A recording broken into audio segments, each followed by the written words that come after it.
অনেকেরই মনে হচ্ছে আজকে আমরা একটু কোথায় এসে পড়েছি। সবার জন্য বলে দিই, আজকে আমরা দেবী সুলোচনা মায়ের গৃহ মন্দিরে আমরা এসেছি হাওড়াতে, হাওড়া শিবপুরে জায়গাটি। আপনারা সবাই গুগলে সার্চ করলে পাবেন। আমি অনেকদিন ধরেই আমার কাছে অনেক রিকোয়েস্ট আসছিল দশ মহাবিদ্যা নিয়ে যদি একটা এপিসোড করা যায়। এখন দেখুন, দশ মহাবিদ্যা নিয়ে তো কথা দুম করে বলতে চাইলে বলা যায় না, অতটা সময়ও আমাদের কাছে হয়ে ওঠে না, কারণ এটা বিশাল বড় একটা সাবজেক্ট, বিশাল বড় একটা সাম্রাজ্য। সেটা নিয়ে আলোচনা করতে গেলে আমাদের একটু সময় লাগে, পরিস্থিতি লাগে, তার জন্য কিছু প্রিপারেশন নিতে হয়। তো আজকে দশ মহাবিদ্যার একজন দেবী, তাকে নিয়ে আমরা আলোচনা করব। তারই গৃহমন্দিরে আমরা এখানে রয়েছে একটা অদ্ভুত পরিবেশের মধ্যে, চূড়ান্ত পজিটিভের ভিতর বসে রয়েছি। এবং আজকে আমরা যার সঙ্গে কথা বলবো সে আমার বহু পূর্ব পরিচিত, জ্যোতির্ময়, স্বস্তিকের দাদা। স্বস্তিক ব্যানার্জিকে সবাই চেনেন, সম্পর্কে স্বস্তিকের দাদা হন উনি। তো আজকে আমরা ওনার কাছে চলে এসেছি, ওনার গৃহমন্দিরে। আমরা আপনাকে মন্দিরটাও দেখাবো পরবর্তীকালে, এবং আপনারা চাইলে সরাসরি যোগাযোগ করেও এখানে আসতে পারেন। গুগলে সমস্তটাই দেওয়া থাকবে, চ্যানেল ডেসক্রিপশনে লিঙ্ক থাকবে। চলুন আজকে কথা না বাড়িয়ে আজকে আমরা বাকি বিষয়টার দিকে এগোই। আজকে খুব গুরুত্বপূর্ণ কিছু জিনিস নিয়ে আমরা আলোচনা করব, সঙ্গে কিছু জ্যোতির্ময়ের সঙ্গে ঘটে যাওয়া কিছু ভৌতিক অনুভূতি বা কিছু সাধনার মার্গ, এগুলো নিয়ে আমরা আলোচনা করব। আজকে বিশেষ কথা না বাড়িয়ে আমরা চলুন সরাসরি চলে যাই জ্যোতির্ময়ের কাছে। নমস্কার। নমস্কার। ভালো লাগলো আজকে এখানে এসে, তোমাকে দেখে ভালো লাগলো। অনেকদিন ধরে প্ল্যান চলছিল করার এটা। তো বিষয়টা হচ্ছে এই সাধনা, দশমহাবিদ্যার বগলামুখী সাধনা। হঠাৎ করে আমাকে অনেকে জিজ্ঞেস করে যে বগলামুখী কেন? এই প্রশ্ন আমাকে অনেকবারই আমাকে সম্মুখীন হতে হয়েছে। তো দেখুন, কোনো জিনিস আমার সাথে ঘটবে বা আমার ভবিষ্যতে আমার সাথে এই জিনিস নিয়ে আমাকে থাকতে হবে, সেটা মানুষ আগে থেকে প্রেডিক্ট করতে পারে না। তো সেটা হয়ে যায় কিভাবে? নয় কোনো বংশ পরম্পরায় কোনো জিনিস থাকে, সেই জিনিস পরে পরিস্ফুরণ ঘটে, মানে স্ফুরণ ঘটে পরে। তো সেই একইভাবে আমার দাদু, শ্রদ্ধেয় দাদু, আমার মায়ের বাবা, তো উনি বগলা সিদ্ধ ছিলেন এবং ত্রিকালজ্ঞ ছিলেন, এবং উনি যেভাবে মানুষকে প্রেডিক্ট করতেন, মানে ভাবারও বাইরে। ওনার সাথে অনেক রকম ইনসিডেন্ট ঘটে গেছে অনেক ভাবেই, কিন্তু এই পুরো সবকিছুটা পেছনে যেটা ব্যাকগ্রাউন্ড, মানে যেটা মানে দাদুকে অনুপ্রেরণা দিয়েছিল বা দাদুকে সামনে এগিয়ে যেতে সাহায্য করেছিল, যে বগলামুখীর অত্যন্ত বড় কৃপা। এবার এই জিনিসটা এমন এক জিনিস, এর সুযোগ খোঁজে এবং জায়গা, স্থান, কাল, পাত্র খোঁজে, যে এই সাধনা কাকে দিয়ে পসিবল, কাকে দিয়ে সম্ভব। হুট করে কেউ চাইলেই গুগল সার্চ করে হোক, ইউটিউব করে হোক, এগুলো সাধনার অঙ্গ নয়। সাধনার অঙ্গ হিসাবে কি করতে চাই আমরা, মানে কি পেতে পারি? পরম্পরা এবং বংশগত, যেখানে সেই জিনিস নিয়ে মানে রীতিমতো সাধনার জায়গাতে মানুষগুলি ছিল, আছে, এবং একটা সেই পরিবেশে তারা মানুষ। হুট করে এই জিনিস সম্ভব নয়। এবং বগলামুখী অষ্টম মহাবিদ্যা, দশ মহাবিদ্যার মধ্যে এমন এক দেবী, মানে ইনাকে অতি উগ্র বলা হয়, অতি উগ্র, অত্যুগ্রা। তো ইনাকে নিয়ে থাকা এবং ইনার সাধনায় যে মানুষ এগোবে, তার জন্য কিন্তু তার কৃপা, গুরু কৃপা, এবং সব থেকে বড় কথা গাইডলাইন, প্রপার গাইডলাইন। এখানে কিন্তু ভুলটা ভুলের কোনো মানে এখানে কোনো ক্ষমা নেই। মানে এখানে তুমি যদি সামান্য পান থেকে চুন খসে যায়, সেটাও কিন্তু ভুল। মানে এখানে কোনো রকম ভাবে তুমি ক্ষমা চেয়ে বা ক্ষমা প্রার্থনা চেয়ে কাজ করতে পারবে না। তো বিষয়টা হচ্ছে তাহলে এই জিনিসে আসার আগে আমাদের জানাটা কি প্রয়োজন? Proper guideline. এবং সেটা কখন সম্ভব? সেটা সম্ভব হচ্ছে সেই লেভেলের গুরু দরকার। মানে আমি চাইলেই সেটা পারি না। এবং গুরু কখন আসবেন? ইষ্ট যখন চাইবেন তখন গুরু আসবেন। মানে আমার এমন হয়েছে, আমি গুরু দীক্ষা পেয়েছি প্রায় 12 বছর পর, মন্ত্র দীক্ষা বগলামুখী নিয়ে। কিন্তু তার আগে আমি মাকে নিয়েছিলাম, কারণ আমার দাদু আমার সেটুকু গাইডলাইন করে দিয়েছে। গুরু দীক্ষা পেয়েছি আমি প্রায় 12 বছর পর। তো এতটা লং প্রসেস। তো ধৈর্য ছিল, ধৈর্যের পরীক্ষা তো উনি নেন। তো একটা টাইমে অনেক কিছু শুনতেও হয়েছে, যে তোমার দীক্ষা নেই, তুমি কি করে পুজো করো বা কি ব্যাপার। এসব কিছু শুনিনি, মানে শুনেছি, তখন খারাপ লাগতো, বা কেন বলছে, কি বৃত্তান্ত। এখন একটা এমন জায়গায় চলে গেছি, এই বিষয়গুলো নিয়ে কেউ বললে আর খারাপ লাগে না, কারণ আমি জানি যে আমি তার কৃপা পেয়েছি এবং তার কৃপার সাথে সাথে আমি সঠিক পরম্পরায় আছি, যেখানে আমার মাথার উপর একটা ছাতা আছে প্রথমত। এবার বগলামুখী সাধনা এসে এবং বগলামুখী সাধনা নিয়ে চলা, আমার নিজের লাইফ দিয়ে আমি বলতে পারি বহু পরীক্ষার সম্মুখীন হয়েছি, বহু বহু পরীক্ষা। মানে এমনও হয়েছে যে হাল ছেড়ে দেওয়ার মতো, আর পারছি না, আর আর হয়ে উঠছে না। মানে আর সে আর্থিক দিক থেকে হোক, সে মানসিক দিক থেকে হোক, যে কোনো দিক থেকে, কোনো সম্পর্কের দিক থেকে হোক, অনেক রকম একটা বাধা। তখন ছোট বয়স ছিল, বুঝিনি, কিন্তু গুরু বলতেন যে ধৈর্য ধরো, যেটা হওয়ার ঠিক সময়ে হবে, সময় ছাড়া কিছু সম্ভব না। তো ছিলাম, আছি, আস্তে আস্তে গুরু দীক্ষা হয়ে যায় এবং গুরু দীক্ষার পর পর মানে এই থেকে এই মানে কিভাবে গুরু মানে বললে আমার নিজের এখন মানে রোমাঞ্চ লাগে নিজের মধ্যে, যে গুরু দীক্ষা যখন হয়েছে তার ঠিক পরে পরে লকডাউন হয়, মানে শুরু হয় আর কি, আমাদের 19-এর শেষের দিকে আমার মন্ত্র পেয়েছি আমি। তো তারপর থেকে 2024-এর প্রথম পর্যন্ত মানে আমার ভারতবর্ষের সেরকম কোনো মন্দির বাকি নেই যে আমি ওনার কৃপায়, গুরু কৃপায় বা ওনার কৃপায় আমি যাইনি। দ্বাদশ জ্যোতির্লিঙ্গ, 4 ধাম, 4 বৃহৎ ধাম এবং 4 ছোট ধাম, যেটা আমাদের গঙ্গোত্রী, যমুনোত্রী, কেদার, বদ্রী, এবং তৎসহ অনেক শক্তিপীঠ।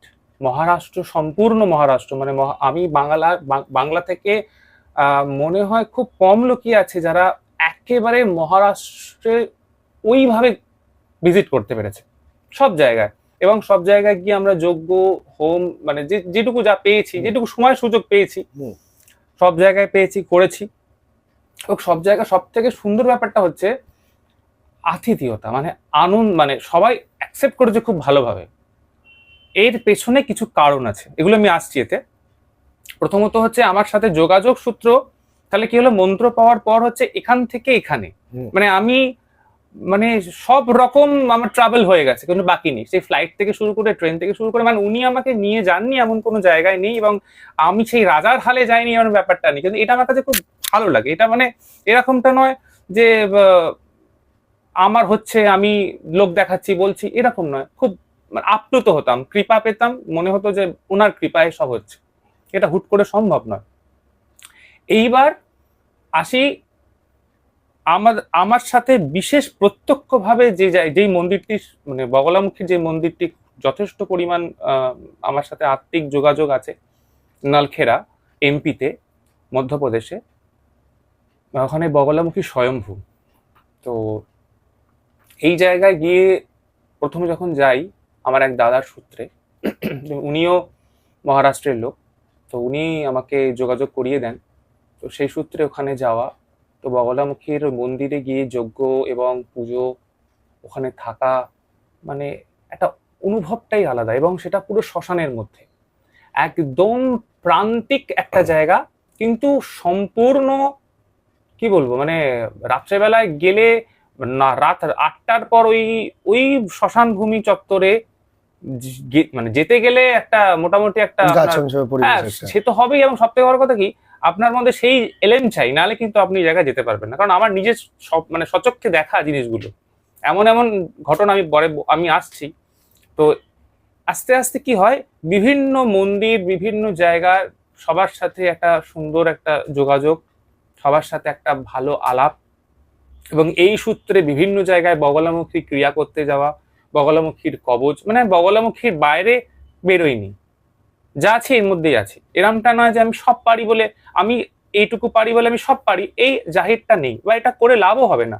যেটুকু আমার আয়ত্তে আমি সেটুকুই আছি। এবং সেখানে থেকে দেখেছি যে না, জায়গাটা এইটাই ঠিক। কারণ আমি যদি এর থেকে বেশি কিছু করতে চাই, সেই জিনিসটা আমারও হজম হবে না, এবং আমি যাকে দেব বা যার জন্য করব সেও সেটা সঠিকভাবে নিতে পারবে না। কারণ এই জিনিসটা নেওয়ার ব্যাপার আছে। মানে আমরা এরকম বলি, মানে অনেকেই ফোন করে বলে, দাদা আমার এই হুট করে বগলামুখীর কবচ লাগবে। তো আমরা হুট করে তাকে এরম ভাবে দিই না। আগে তার কেস হিস্ট্রি জানি, তার ফ্যামিলি ব্যাকগ্রাউন্ড জানি, তারপরে তাকে আমরা বলতে পারি, ভাই তোমার এটা লাগবে, এটার জন্য এটা হবে, তুমি এখানে এসে কথা বলে নিও, বাকিটা আমি দেখে নিচ্ছি, তোমার ডিটেলস আমি দেখে কথা বলবো। তো হুট করে আমরা এই ধরনের আলোচনায় আসি না বা প্রেডিক্ট দেওয়া করি হয় না। না, হ্যাঁ, হয় না, রেমেডিস দেওয়া হয় হয় না। আগে দেখতে হয়, কারণ এটা হচ্ছে সত্যি কথা বলতে, কোনো জিনিস যদি আপনার সামান্য জ্বর যদি প্যারাসিটামল সেরে যায়, সেক্ষেত্রে আমি আপনাকে অ্যাজিথ্রোমাইসিন এক গাদা খাওয়াবো কেন? এটা খুব সত্যি কথা, বাস্তব কথা। তো আমরা বুঝে নিই, বুঝে আমাদের সেটা আমাদের ভাবনা চিন্তার মধ্যে রাখি। এবার এই সাধনায় আসা এবং এই সাধনায় টিকে থাকা, সব থেকে বড় কথা, সাধকের জন্য একটা বড় পরীক্ষা হচ্ছে টিকে থাকা। এখানে হ্যাঁ, এখানে টিকে থাকতে দেবে না, না সর্বক্ষণ উনি পরীক্ষা নিয়ে একদম, মানে দেবেই না। মানে খালি মনে হবে যে টুর ভাল লাগছে না, আর নয়, আর কত, এতটা সব দিক থেকে যখন প্রচুর প্রেসার আসবে, যখন পিঠ ঠেকে যাবে দেওয়ালে, ওই ওই অবস্থাতেও যদি তুমি বিশ্বাস রাখো, উনি কিন্তু আছেন। আর এখনকার দিনে দাঁড়িয়েও আমি বলতে পারি, এতটা দূর এসেও আমি এটা বলতে পারি, অনুভূতিটা এখানেই আমার আছে। অনেক সাধক বলে না যে আমি মাকে প্রত্যক্ষ দর্শন করেছি বা দেখেছি, হয়তো নিশ্চয়ই অনেক বড় বড় বিজ্ঞ সাধক আছে, এবং হ্যাঁ, সবথেকে বড় কথা, অনেক বড় বড় সাধু সন্ত এবং অনেক মহন্তের সাথে যোগাযোগ আমাদের হয়েছে, তাদেরও কিছু কথা আমরা পেয়েছি। এমন এমন বগলামুখী সাধক বা তন্ত্র সাধক বাইরে থাকেন বা হরিদ্বার ওই চত্বরে, তারা অনেক হাতে অনেক কিছু শিখিয়েছেন যে এই জিনিসটা করো, এটা তোমার জন্য ভালো। এই আত্মিক ব্যবহারটা পেয়েছি বলে ভালো লাগে। তো এই বিষয়ে যখন থাকতে থাকতে আস্তে আস্তে মানুষের ভালো বা মানুষের, হ্যাঁ, কিছু জিনিস লক্ষ্য করি আমরা এই বিষয়ে, তন্ত্রের জায়গার দিকে এসে মানুষ এখন তন্ত্র বিষয়টাকে না কিরম ভাবে ব্যবসা তো ঠিকই, কিন্তু আমার যেন মনে হয় তন্ত্র বিষয়টাকে খুব মানুষ ভয়ের জায়গায় রেখেছে। এবং আমার যেটা মনে হয়, তন্ত্র জিনিসটা, তন্ত্র মানে কিন্তু শুধুমাত্র আমাদের এই দশমহাবিদ্যার পুজো বা কৌলাচার বা শ্মশান সাধনা বা এই ধরনের, তন্ত্র মানে কিন্তু একটা সম্পূর্ণ অন্য জিনিস। তন্ত্র পুজো কিন্তু সব পুজোর মধ্যেই একটা অংশ, সে শৈবরাও, বৈষ্ণবরাও, গাণপত্য এবং আমরাও, এবং যারা মানে তন্ত্র মানে হচ্ছে সম্পূর্ণ নিজের শরীর উপলব্ধি, শরীরটাকে দিয়েই তুমি সবকিছু করবে, শরীর ছাড়া কিন্তু তোমার কিচ্ছু নেই, যেটুকু করার এই শরীর দিয়ে। তুমি নিজে ঠিক রেখে তোমার শরীরটা বসছে মানেই তুমি একটা উপাসনার মধ্যে আছো। তোমার শরীর ছাড়া কিন্তু তোমার আর কিছু নেই, তোমার কোনো পুঁথি জ্ঞান, বই পত্র, এই সমস্ত কিচ্ছু থাকবে না যদি তোমার শরীর না থাকে। তো শরীর যখন আছে, সেটাকে ঠিক জায়গায়, শক্তি উপাসক যেখানে, সেখানে তোমার শরীর ঠিক রেখে বলিষ্ঠ হয়ে বীরবান হয়ে তোমাকে পুজো করতে হবে, এবং তোমাকে সেই জায়গায় যেতে হবে, যাতে লোকের ভালো করার আগে তো নিজেরটা দেখতে হবে। মানে নিজে বেঁচে থাকলে তারপর লোকের ভালোটা করতে হবে। আমার বক্তব্য হচ্ছে, আমি যদি নিজে শুকিয়ে যাই, নিজে শেষ হয়ে যাই, তাহলে লোককে দেখবো কি করে? অবভিয়াসলি। তো আমাকে লোকে দেখার জন্য নিজেকে ঠিক রাখতে হবে, নিজের একটা লাইফস্টাইল ঠিক রাখতে হবে, যে আমি এই জায়গায় থাকবো, তারপরে আমি তো আছি, আমি যখন কাজে বসবো সেটা তো আমার জায়গায়, আমি নিজে সামলাতে পারবো। তো এই সাধনার পুরো এন্টায়ার লাইফে, মানে আমার প্রথমে আমি কালী পুজো দিয়ে শুরু করি, ছোটবেলায়, একদম ছোটবেলায় 5 বছর বয়স থেকে শুরু হয়। তো আমার বয়স যখন 10 কি 12, তখন দাদুর বইয়ের অনেক বড় র্যাক ছিল, তো সেখান থেকে বই গোছাতে গোছাতে বগলামুখীর বই একটি বেরিয়ে আসে, সেটাতে আমি খুব অ্যাট্রাক্ট হই, ওটা বাহ, খুব সুন্দর দেখতে, দাদু আমাকে দে বইটা। বলছে না, প্রচন্ড আমাকে রেগে গিয়ে বললো, একদম তোমার জন্য এসব না, এখন ছোট ছেলে, পড়াশোনা করো। খুব কষ্ট হলো, এইভাবে বললো, দাদুকে এত ভালোবাসি, হুট করে কেন বললো। ঠিক আছে, কোনো অসুবিধা নেই। পরের দিন সকালবেলা ঘুম চোখেই উঠেই দাদু বলছে, বাবা তুই না এই বইটা রাখ। আমি বললাম, কেন হঠাৎ করে, তুমি তো কাল আমাকে দিলে না, আমার তো আমি নেবো না তাহলে বইটা। বলছে না, তুই রাখ, এবং এই বইটার যোগ্য সময়ে আমি বলে দেবো কি করতে হবে, তার আগে নয়। ঠিক আছে, সেই মতো চললো। 2008-এর দিকে ম্যাক্সিমাম এরমই হবে। তো ওখানে আমার এখানে সামান্য স্বপ্নাদি বলে একজন পড়াতেন আমাকে, মানে আমার এগুলো একটা বড় যোগসূত্র, কারণ হুট করে তো এগুলো হয় না। তো ওনার বাড়িতে পড়তে যেতাম, এবং উনি খুব সাত্ত্বিক মানুষ ছিলেন, বাড়িতে অন্নপূর্ণা পুজো হতো, এবং সেই লেভেলে মানুষকে ভালোবাসতেন, এবং আমাকে প্রচন্ড ভালোবাসতেন। তো ওনার বাড়িতেই বগলামুখী সেম ছবি দেখতে পাই। আমার কিউরিওসিটি অনুযায়ী জিজ্ঞেস করি, দাদা এই দিদি এটার কিসের পুজো? তখন দিদি বলে যে এটার পুজোর এই বিধি, তুমি কি করবে? দিদি পারবো করতে? হ্যাঁ, কেন নয়। মানে এই যে অভয় বাণী, হ্যাঁ পারবে। এখন মানুষকে জিজ্ঞেস করতে গেলে বাবা এই নিয়ম, এখানে যেতে হবে, অত কিছু আনতে হবে, এই যেতে হবে, এই অভয় বাণীটা এখন মানুষের মধ্যে নেই যে হ্যাঁ তুমি করো। মা তো সে আলটিমেটলি তো মা, সে তো রাক্ষসী বা পেতনি বা শাকচুন্নি নয় যে আপনাকে মেরে ফেলবে, বা কোনো বাজে এন্টিটি তো নয়, সে তো দেবী। তার পুরনো প্রকাশ তো তোমার মধ্যেই আছে। তো সেখান থেকে শুরু হলো পটচিত্রের মাধ্যমে পুজো করা। এই পটচিত্র প্রতিষ্ঠা, মানে পটচিত্র তো ওইভাবে প্রতিষ্ঠা হয় না, তবু পটের পুজো করতে করতে বছর দেড়েক পর আমার মনে হলো মূর্তি পূজা করব। তো দশমহাবিদ্যা মন্দির হাওড়া শিবপুরে আছে, মন্দির তলার এখানে। তো ওই দশমহাবিদ্যা মন্দিরের পাশে আমার এক বন্ধু, সে ঠাকুর বানায়, এবং সেটা মানে আমাদের মানে যা যা ঠাকুর ছোট থেকে করে আসছে ওই বানায় মোটামুটি। বললাম ভাই এটা বগলামুখী বানাতে হবে। হ্যাঁ বগলামুখী তো আমি বানাতে পারবো না, আমার এ তো অন্য জিনিস ভাই, এ তো মানে ওটা ভয়ই পেয়ে গেছিল। আমি বললাম ভাই তুই করে দেখ, তারপরে আমি বলছি। তোর যদি মানে তোর যদি মনে হয় যে না আমি তোকে জোর করছি, তাহলে তুই করিস না। ওর কি মতি হলো, বলে হ্যাঁ আমি করবো, পারবো। তো বগলামুখী মন্দির একদম ওই দশমহাবিদ্যা মন্দিরের সামনে বানানো হলো, মূর্তি বানানো হলো, উপযুক্ত সময়ে মাকে নিয়ে আসা হলো। দাদু বললেন মূর্তি প্রতিষ্ঠা করেছো ঠিক আছে, ঘট নয় মূর্তি যা করছো আমি বলে দিলাম সেটুকু করো, পঞ্চপ্রচার দশপ্রচার ষোড়শপ্রচার যেটুকু পারো করো, যা যা জোগাড় তোমার সামনে হয় তুমি দিও। তখন সত্যি বলতে কি খুব নমিনাল ভাবেই শুরু করা, একদম ছোট করেই। মানে একটা শাড়ি হয়তো কেচে আমি পরের অবস্থায় পরাতাম। তো মা তো এইভাবেই শুরু করে, এবং আমার ওই 250 ডাল 250 চালের খিচুড়ি মোটামুটি সেখানেও 20 জন প্রসাদ পেয়ে গেছেন মায়ের কৃপায়। মানে ভালো লাগে ছোট থেকে, মানে একদম আমি টিউশন পড়াতাম, সেই টাকা দিয়ে আমি জোগাড় করতাম পুজোর, এটুকুই। এবার করতে করতে একটা জায়গা এমন আসে, আমি বলি দাদু ওই ঘট আনতে পারি? ঘট আনতে হ্যাঁ পারো, অসুবিধা নেই। তো ঘট কিনে যখন মায়ের বাৎসরিক পুজো হয় আমাদের জ্যৈষ্ঠ মাসের শেষ মঙ্গলবার, তো ঘট আনার দিনকে আমি সকালবেলা যখন গঙ্গায় যাই, গঙ্গা একদম ফাঁকা, কেউ নেই। একটি ভদ্রমহিলা লাল পেড়ে শাড়ি পরে বসে মনে হয় কিছু কাচাকুচি করছিলেন। তো আমাকে দেখে খুব মানে মানে ভয় পেয়েই রীতিমতো বলে ঠাকুরের ঘট নিয়ে যাচ্ছ বাবা? বলছে হ্যাঁ কোন ঠাকুর, আজকে কি শীতলা পুজো? হলো না, আজকে আমাদের বাড়িতে বগলামুখী প্রতিষ্ঠা হবে। তো জানি না কেন ওই মহিলা কোথা থেকে কিভাবে উদ্ভব হলেন, উনি কি করলেন, ওনার বালতি করে গোটা পুরো ঘাটটা জল দিয়ে পুরো ধুয়ে দিলেন, এবং বললেন যে তুমি এই ঘরটা এরপর দিয়ে নিয়ে যাও। মানে আমি তাকে চিনি না, জানি না, আমারটা মানে এগুলো অনুভূতি। অনেকে বলে না, আমি এই যে বলতে গিয়ে যাচ্ছিলাম যে আমি মাকে দেখেছি, মা এসে বেরিয়ে গেলেন, চুল খোলা ছিল কাতো। আমার মনে হয় নিন তো এই অনুভূতিগুলো না নিজের থাকা উচিত। এই অনুভূতিগুলো এরকম জাহির করার জিনিস নয়, এগুলো অনুভূতি। এগুলো না সবসময় আমার কথা, এই কলিযুগে এখনকার দিন দাঁড়িয়ে 10 হাত নিয়ে আপনার কাছে দুর্গা দাঁড়িয়ে পড়বে, কালী দাঁড়িয়ে পড়বে, এই ভাবনাটাও রাখা ভুল। দেবী কোথায় প্রকাশ পাবে? আপনার সাথে আপনার ভালো মানুষ যারা আপনার সারাউন্ডেড, আপনার পাশে আছে, তাদের মধ্যেই দেবীর প্রকাশ। তারাই দেবীর অংশ, তারাই আপনাকে সেইভাবেই সেই জায়গা থেকে উদ্ধার করে। মানুষই মানুষকে উদ্ধার করে, দেবী 10 হাত নিয়ে এসে আপনাকে উদ্ধার করে না। আপনি যখন কোনো বিপদে পড়েন, মানুষই আপনার কাছে আসে, দেবী কিন্তু আসে না 10 হাত নিয়ে, 4 হাত নিয়ে।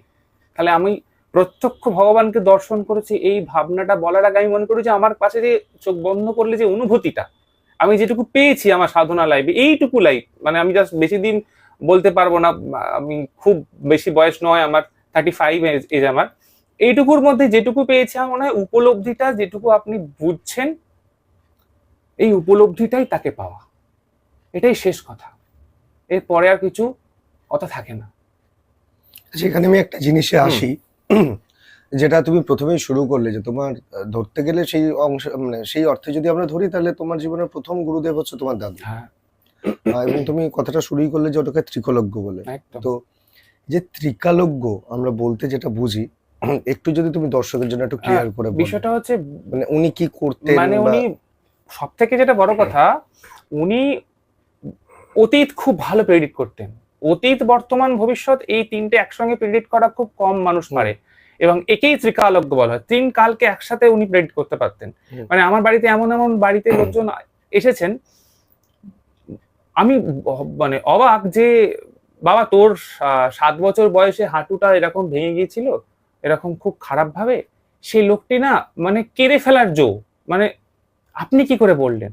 মানে আমার বক্তব্য অনুযায়ী আমি আমার দাদুকে এমন ভাবে অ্যাস্ট্রোলজি করতে দেখেছি। এখনকার দিনে অ্যাস্ট্রোলজি ওই কম্পিউটারে বসে, ল্যাপটপে বসে বার করা, এগুলোতে আমি বিশ্বাস করি। এরকমটা নয় যে কোনো জিনিস ভুল। দেখুন, এটা অঙ্ক, এখানে ভুল হওয়ার কোনো জায়গা নেই। পিওর ম্যাথামেটিক্স, এখানে কোনো ভুল হওয়ার জায়গা নেই। কিন্তু আমার দাদুকে দেখেছি আমরা ওরকম ভাবে দেখিনি। একদম ছক কষে হাতের রেখা দেখে, কপাল দেখে উনি বলে দিতে পারতেন। তো এগুলো এবার দেখুন, কেউ অ্যাস্ট্রোলজি, সবাই অ্যাস্ট্রোলজার এখন বাজারে। অ্যাস্ট্রোলজারের আপনি শেষ করতে পারবেন না গুণে। সবাই সব রকম, দেখুন সবাই সবার মতো করে করে খাচ্ছে। এখানে আমি কিছু বলার, কাউকে কোনো বিরুদ্ধে আমি কোনো কথা বলবো না। প্রথমত মনে রাখবেন, সাধক যিনি প্রকৃত সাধক হবেন, তার প্রথম ক্রাইটেরিয়া কিন্তু কারোর সাথে কি হচ্ছে সমাজে এই বিষয়ে কোন রকম বিরূপ প্রতিক্রিয়া মানুষের মধ্যে সৃষ্টি করবে না। ও এটা করছে, এটা ঠিক না, আমি করছি এটা ঠিক। ও প্রেডিক্ট করছে, এটা ভুল। হ্যাঁ, আমি প্রেডিক্ট করছি এটা ঠিক। ও অ্যাস্ট্রোলজার ঠিক না, ওই অ্যাস্ট্রোলজার রেমেডি ঠিক না, আমি যেটা বলি সেটা ঠিক। এই আমি ব্যাপারটা যতক্ষণ না কাটবে, এই সাধনার জায়গাতে সেই দিকে যেতে পারবে না। তাহলে সে প্রকৃত সাধক হতে পারবে না। সাধকের প্রথম হচ্ছে মানে নমনীয় ভাব থাকতে হবে, এবং থাকতে হবে এই জিনিসটা যে যেটা করছে সেটা করুক না, তাকে দিয়ে মা করাচ্ছেন। আমাকে দিয়ে যেটুকু মা করাচ্ছে সেটা আমার, আমি যেটা পেয়েছি সেটুকুই আমি করব। কে কি করলো আমার দেখে লাভ নেই। যদি আমি কে কি করলোর দিকে নজর দিই, তাহলে আমার নজরটা ওখানেই পড়ে গেল, সাধনায় আর আমি উঠতে পারলাম না। তো উনি এমন প্রেডিক্ট করতেন, আমার দেখা এরকম প্রেডিকশন আমি খুব কম দেখেছি। তাই এখন আমি বিশ্বাস করি এই জিনিসগুলোকে, এমনটা নয় যে বিশ্বাস করি না। অনেকেই, অনেক বড় বড় অ্যাস্ট্রোলজার আছেন, কিন্তু আমার দাদুকে দেখা এরকম অ্যাস্ট্রোলজি বা এরকম প্রেডিকশন আমি খুব কম দেখেছি। মানে এমন এমন প্রেডিকশন যেগুলো মানে ভাবিয়ে দেয়। তো দাদুর আশীর্বাদ হয়তো যেটুকুই আছে সেটুকুর জন্যই হয়তো আজকে এখানে। আচ্ছা, 2 নম্বর আর একটা জায়গায় আসি। এই যে আমি শুরুটা যেটা দিয়ে করলাম, দেবী সুলোচনা টেম্পল, যেটা গুগলে দেখা যাচ্ছে, এখন অনেকের মনে না একটা কনফিউশন থাকবে, কারণ এটা অনেকেই জানে না যে হঠাৎ দেবী সুলোচনা ঘাট। অনেকেই ভাবতে পারেন, একটা মিসকনসেপশন হতে পারে যে হয়তো শাস্ত্রে লেখা আছে বা বর্ণিত আছে দেবীর বগলামুখীর আরেকটি নাম এটা। সেটা তো নয় একেবারে, যেটা আমরা অফ ক্যামেরা প্রথমেই আলোচনা করছিলাম তোমার সঙ্গে। আমরা চাই তুমি এই পার্টটা একটু ক্লিয়ার করে দাও। বিষয়টা হচ্ছে, প্রথমত নামকরণ খুব গুরুত্বপূর্ণ একটা অংশ, সেটা মানুষের ক্ষেত্রে হোক বা দেবতা বা দেবীর ক্ষেত্রে হোক। আপনি জন্মেছেন বা আমি জন্মেছি, আমাদের নামকরণ একটা আলাদা বিধি আছে। তো না, উইদাউট নামকরণ প্রতিষ্ঠা কিন্তু সেভাবে গ্রাহ্য নয়, হয় এটা দিতেই হয়। তো সেই ক্ষেত্রে যেমন আমি একটু আগে বলছিলাম যে যেমন দক্ষিণেশ্বরে যিনি প্রতিষ্ঠিত মা কালী আছেন, ভবতারিণী, তার প্রতিষ্ঠার সময় যে নাম জগদীশ্বরী, এটা অনেকেই হয়তো এখনো জানে না, কিন্তু এটা তাই। ওনার প্রতিষ্ঠিত নামকরণ কিন্তু জগদীশ্বরী। জগদীশ্বরী ট্রাস্ট বা এই সমস্ত হয়, ভবতারিণী ঠাকুর বলতেন, কিন্তু জগদীশ্বরী নামটা কিন্তু একদম নামকরণীয়। তো সেইভাবে আমরা দেখলাম যে মায়ের এত সুন্দর চোখ, এত সুন্দর এক লোচন, তো কি করব। তো আমার এক বন্ধু আছে, আসানসোলে থাকে, রিতম। তো তার সাথে আমরা ফোনে কথা বলতে বলতে এটা ডিসাইড করি যে ভাই, আমার তো ঠাকুর প্রতিষ্ঠা হবে, নাম কি দেব। তখন আমরা কথা বলতে বলতে দুর্গার ধ্যান মানে আলোচনা করতে করতে আমরা ঠিক করলাম যে সুলোচনা নামটা কেমন হয়। তখন ও বললো, হ্যাঁ খুব ভালো নাম, খুব সুন্দর লাগবে নামটা, তাহলে এই নামটাই থাকুক। তো দেবী সুলোচনা, তারপর লেখা দেবী সুলোচনা বগলামুখী টেম্পল, মানে যেটা বগলামুখী টেম্পলটাকে আমি ব্র্যাকেটে রেখে দিয়েছি যাতে লোকে বুঝতে পারে কি ব্যাপার, কিন্তু দেবীর নাম যেহেতু সুলোচনা, তো এটাকেই আমি হাইলাইট করার সব জায়গায় চেষ্টা করি। আচ্ছা, বা জানানোর চেষ্টা করি। এইবার আমি আসি, প্রথম যে তোমার সাধনা, এই যে 5 বছর থেকে তুমি বললে যে প্রথম তোমার সাধনায় পাড়ি দেওয়া ধরতে গেলে, বা তখন থেকে তোমার আধ্যাত্মবোধের উপর একটা টান এসছে ভেতর থেকে, মানে আমাদের ভালো লাগা থেকে তো আমরা এই ধরনের কাজগুলো করি, ভালো না বাসলে কোনো কাজে টিকে থাকা যায় একদমই না।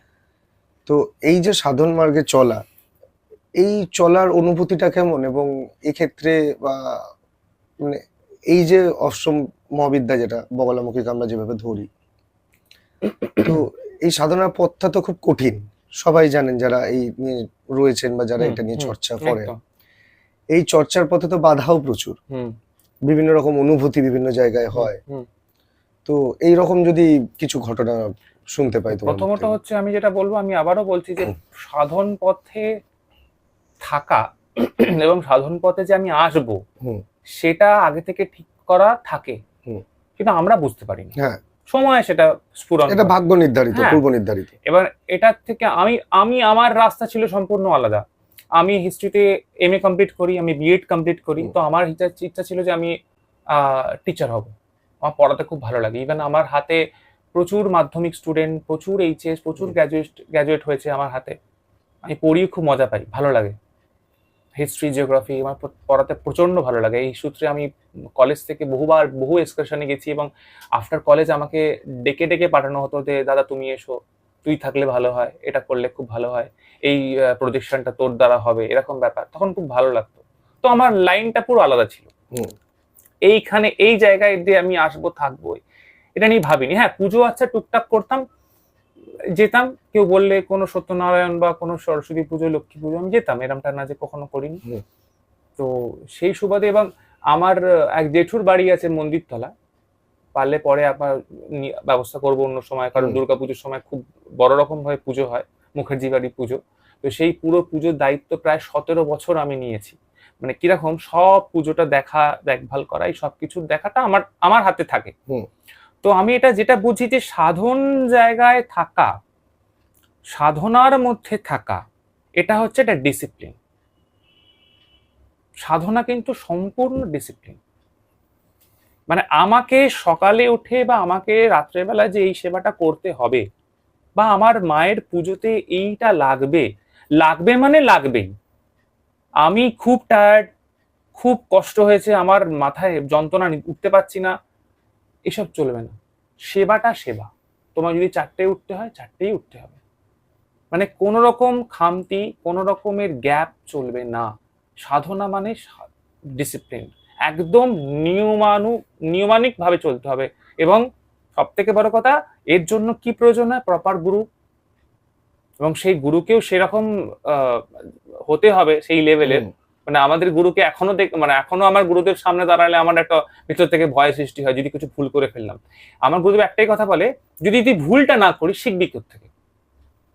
ভুল অনেক হয়েছে, এরমটা না যে আমার হাতে কখনো ভুল হয়নি, সবটাই ঠিক করেছি, না, এখনো ভুল করি, এখনো কখনো ভুল করি। আমার মানে খুব স্ট্রেঞ্জ ব্যাপার, কোনো পুজোতে কোনো ভুল হয়ে গেলে আমি হয়তো সেটা খুব চেপে গেলাম যে ঠিক আছে, এইটুকু তো হতেই পারে।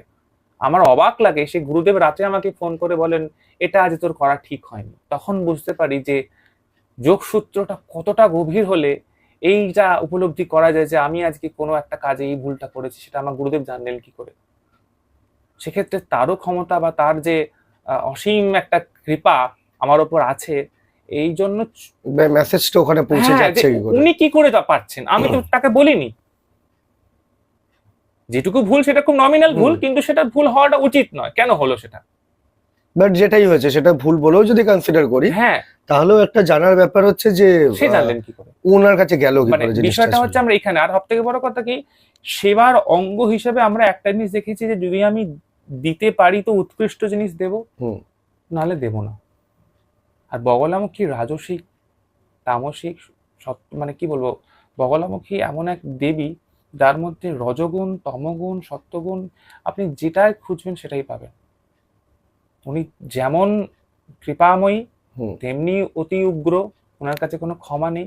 তো আমরা চেষ্টা করি ওনার পূজাতে আমরা যখন কোনো রকম কোনো জিনিস কনসিডার করি না, যেটা দরকার সেটা, এক্ষেত্রে যে ক্রিয়ার প্রয়োজন তাকে আমি সেই ক্রিয়ারই বলবো যে ভাই তোমার জন্য এটাই প্রয়োজন, এর বাইরে নয়, বা এর ভেতরে এর কমই আমি মাকে সেই জিনিস অর্পণ করতে পারবো না। যেটা আমরা গ্রহণ করি মানুষের, তার থেকেও ভালো জিনিস দেওয়ার চেষ্টা করবো, কিন্তু এই জিনিসটা এখনকার মধ্যে নেই। কি হয়েছে, এখন আপনি যতটা কম দিতে পারেন, আপনি হয়তো দেখুন, সব থেকে বড় মানে কথা, সবকিছু বাজেট ওরিয়েন্টেড ব্যাপার, হ্যাঁ, যে আরেকটা আমি বড়, এইটুকুনির মধ্যেই করব। হ্যাঁ, আরেকটা বড় কথা হচ্ছে কি, আপনি হয়তো কোনো বগলামুখীর কবচ বা বগলামুখী ক্রিয়ার কথা বললেন, এলেন, কথাটা বলার পর এই যখন বললাম যে এই এতটা অ্যামাউন্ট আপনার খরচা হতে পারে, অনেকে হয়তো এখনকার দিনে অনেকে বলতে পারেন যে আপনি তো সাধক, আপনি তো একটু তাহলে বিনামূল্যে করে দিতে পারেন। হ্যাঁ, নিশ্চয়ই পারি। কখন পারি? যখন আমার সেই সামর্থ্যটা আসবে, তখন আমাকে বলতে হবে না যে তোমার এই টাকাটা লাগবে না। তখন আমাকে মা বলিয়ে দেবেন যে তোর তো এত রয়েছে, এত তো দিলাম, তুই সেখান থেকে কর না লোকের। সেই জায়গাটা আসার জন্য তো আমাকে সেখান থেকে তৈরি হতে হবে। আর সব থেকে বড় কথা, মানুষ যদি আমরা সামহাও হয়তো বললাম 5,000 টাকা, 10,000 টাকা, 20,000 টাকা, যাই হোক একটা কোনো অ্যামাউন্ট বললাম, মুখের উপরই বললাম যে এই টাকা লাগবে, মানুষ কিন্তু বলে তখন কম বেশি কম বেশি, কিন্তু বিষয়টা হচ্ছে এখন মানুষ নিজের জন্য যে খরচাটা করবে, নিজের শখের জন্য যে খরচাটা করবে, তখন কিন্তু সে ভাববে না। তাকে যদি বলা হয় ভাই তুই আজকে না তুই তুই এই গাড়িটা এখন কিনিস না, তোর গাড়িটা তোর জন্য ভালো না, এই মুহূর্তে নয়, তার কি হলো কি জানি না, সে গাড়ি ফাড়ি কিনে নিল, বিরাট কিছু একটা ভেবে নিল নিজেকে, মধ্যেখানে হঠাৎ করে অ্যাক্সিডেন্ট করে ফেললো। দাদা তুমি ঠিকই বলেছিলে, ভুল হয়ে গেল আমার, আমি তোকে তখন বলেছিলাম যে এটা কিন্তু করিস না, এটা আসলে সেই মুহূর্তে হিউম্যান সাইকোলজি যে আমাকে হয়তো আমাকে হচ্ছে। হ্যাঁ, বিষয়টা হচ্ছে এখানেই বললাম না, ঔদ্ধত্য থাকলে সেটাকে নামানোর ক্ষমতা সাধকরাই রাখে। আমরা যদি কাউকে কোনো জোরে কথা বলি, সেটা আমরা ভেবেই বলি, কেন বলছি, হুট করে তো কারোর লাইফে ইন্টারফেয়ার করি না আমরা, হুট করে কেনই বা করবো? তার লাইফ সে তার মতো করে খরচা করতে পারে, কিন্তু যদি তোর মনে হয় সে আমার কাছে খুব কাছের মানুষ, ভাই এটা করিস না, কিন্তু সে তখন হয়তো সেই খরচাটা না করে হয়তো নমিনাল কিছু বলেছিলাম, ভাই এটা তুই করে নে, তোর জন্য এটা ভালো হয়, সে শুনলো না, সে হয়তো এর থেকে বেশি খরচা করে নিজের শখটা পূরণ করতে গেল, কিন্তু বিপদে যখন পড়লো তখন দাদা আমার একটা ভুল হয়ে গেল। এবার এই ব্যাপারগুলো না আমরা কিছু বলতেও পারি না, কারণ মানুষের সাইকোলজি তো, সে তো আলটিমেট মানুষ, সবটাই তো সে ঠিক করবে সেটা তো হতে পারে না, কখনোই হতে পারে না। আর আমি সব থেকে আমি সবটা ঠিক করবো এটাও তো হতে পারে না, আমারও তো ভুল থাকতে পারে। 100% সঠিক বলবো আমি, হতে পারে না, আমারও হয়তো কোনো খুঁত আছে, কোনো ভুল আছে। চেষ্টা করি সেই ভুলটাকে শুধরে নেওয়ার, আর সাধনায় থেকে সেটা পসিবল, সাধনায় থেকে সেটা পসিবল। আর সব থেকে বড় কথা কি, যারা গৃহী মানুষ, সেই গৃহী মানুষকে দেবতার ক্ষমতা বা দেবদেবীর ক্ষমতা সম্পর্কে জানানোর জন্য সে যে রাস্তাটা দেখানো কিন্তু প্রকৃত সাধকরাই পারেন, ভয় দেখিয়ে নয়, ভয় দেখিয়ে নয়। বুঝতে পেরেছি। সাধকরাই পারেন যে একটা সাধারণ গৃহী মানুষ তাকে উপলব্ধি করাতে যে মা আছেন। অনেকে আমার বাড়িতে এসে বলেন যে বসে আছি, মনে হয় যেন বসেই থাকি, আর ওখান থেকে উঠবো না, এত পজিটিভ ভাইব্রেশন কোথা থেকে আসছে।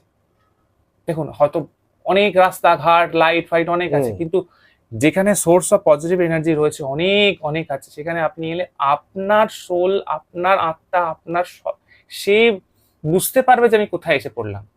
আপনার অস্বস্তি হবে না, আপনার ভালো লাগবে। যেখানে জানবেন আপনার অস্বস্তি হচ্ছে, সেখানে জায়গাটা হয়তো দেখতে পজিটিভ, বাট পজিটিভ নয়, নেগেটিভ।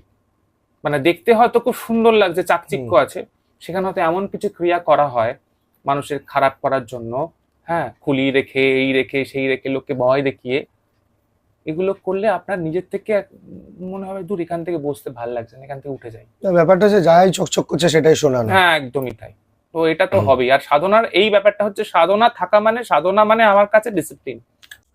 হ্যাঁ জ্যোতির্ময়, এতক্ষণ ধরে তো অনেক কিছু আমরা আলোচনা করলাম, আমাকে একটা কথা বলো যে এই যে বগলামুখী সাধনা, এই সাধনাটা কি তুমি যেরকম তোমার মতন বাড়িতে করছো, অন্য কেউ কোনো মন্দিরে করছে, মানে এটার কি এরকম কোনো মানে লেখা আছে এই সাধনাটায় যে ধরো এগুলো ছাড়াও অন্য কোনো জায়গা ম্যান্ডেটারি যেখানে করতে যাবে? ধরো এই যে অনেকেই আমরা বলি যারা তন্ত্র সাধনা করেন, এখন কথায় কথায় সবাই বলেন সব সাধনা করেছি, এখন কেউ চিতা সাধনা করছে সেটাকেও চালিয়ে দিচ্ছে সব সাধনা বলে, আবার কেউ হয়তো শ্মশানে গিয়ে কোনো শ্মশান নর্মাল ক্রিয়া করছে, সেও বলছে আমি শ্মশান জাগিয়ে এসেছি।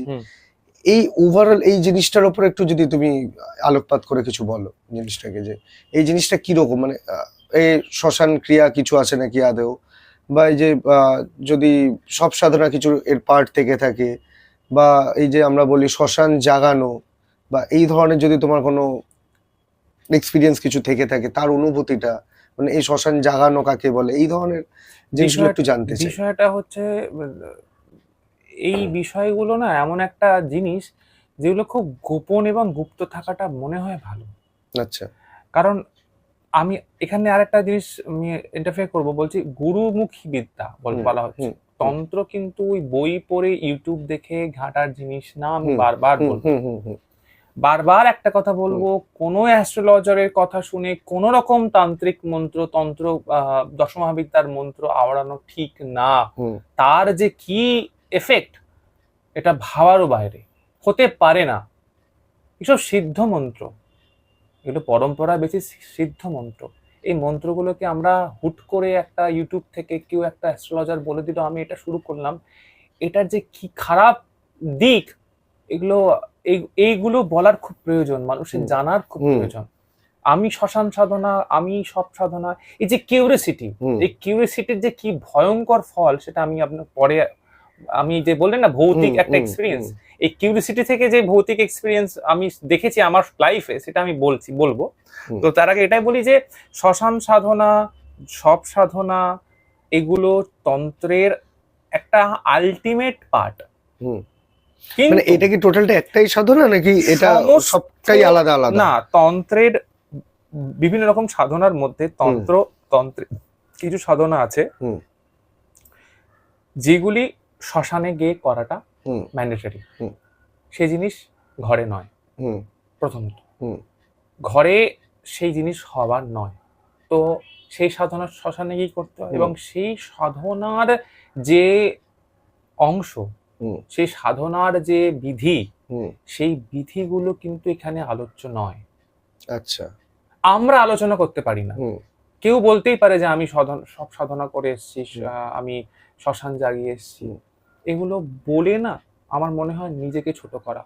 আমরা কিছুই করতে পারি না। শ্মশান কি মানে আদৌ জাগানো হয়? মানে এটা কি রকম শুনতে একটা লাগে। শ্মশান জাগানো কথাটা বড় মধ্যে, শ্মশান তো আমি জানি সবসময় অ্যাক্টিভ। শ্মশান হচ্ছে মা বাবার কোল, মায়ের কোল।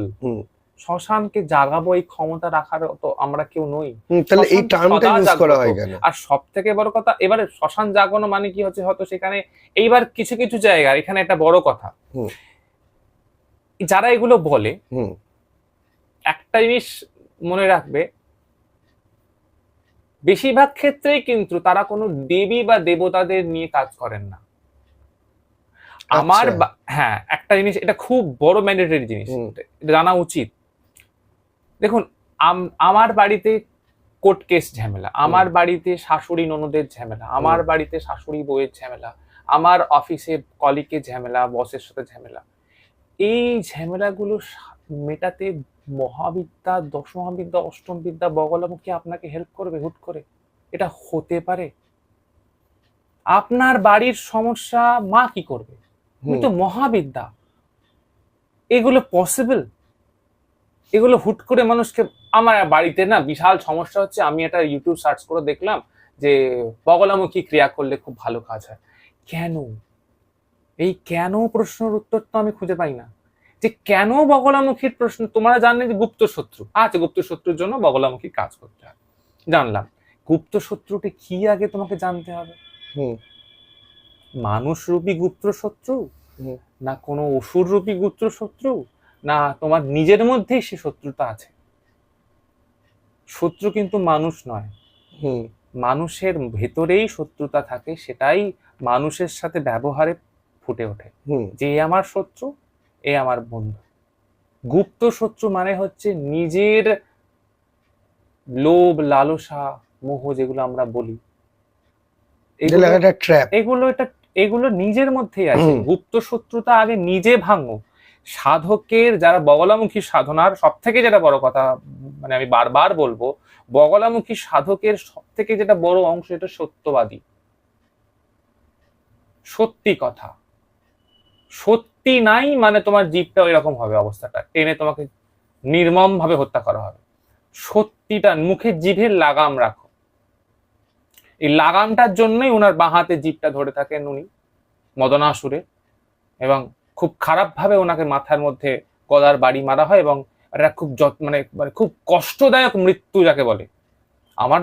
আমার চোখে দেখা, আমি জানি না, মানে অনেক নৃশংসই ভাবে অনেক অসুররা হত্যা হয়েছে, কিন্তু আমার চোখে মানে ইনার যে পানিশমেন্ট, সেটা খুবই মানে টাফ ব্যাপার এবং খুব নৃশংস। ভেবে দেখো, মানে তুমি জিভটা টেনে আছে এবং তুমি তার উপর মাথায় মারছো, এবং দাঁতের আঘাতে তোমার জিভটা কেটে বাদ চলে যাচ্ছে, কতটা পেইনফুল হতে পারে।